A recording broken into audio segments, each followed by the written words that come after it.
واسألوه من أداء حقه ما سألكم وأسمعوا دعوة الموت آذانكم قبل أن يدعى بكم إن الزاهدين في الدنيا تبكي قلوبهم وإن ضحكوا ويشتد حزنهم وإن فرحوا.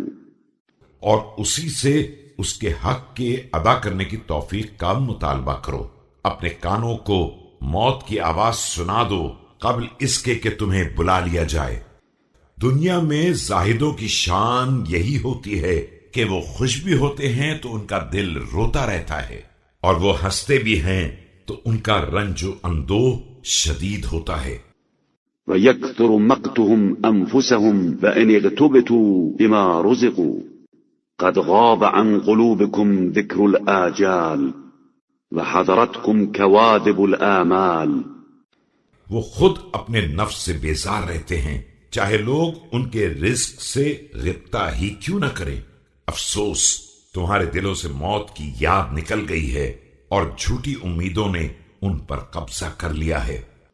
فصارت الدنيا أملك بكم من الآخرة والعاجلة أذهب بكم من الآجلة وإنما أنتم إخوان على دين الله ما فرق بينكم إلا خبث السرائر وسوء الضمائر.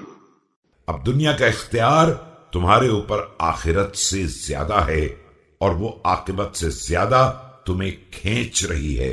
تم دین خدا کے اعتبار سے بھائی بھائی تھے، لیکن تمہیں باطن کی خباثت اور ضمیر کی خرابی نے الگ الگ کر دیا ہے. فلا توازرون ولا تناصحون ولا تباذلون ولا توادون ما بالكم تفرحون باليسير من الدنيا تدركونه ولا يحزنكم الكثير من الآخرة تحرمونه.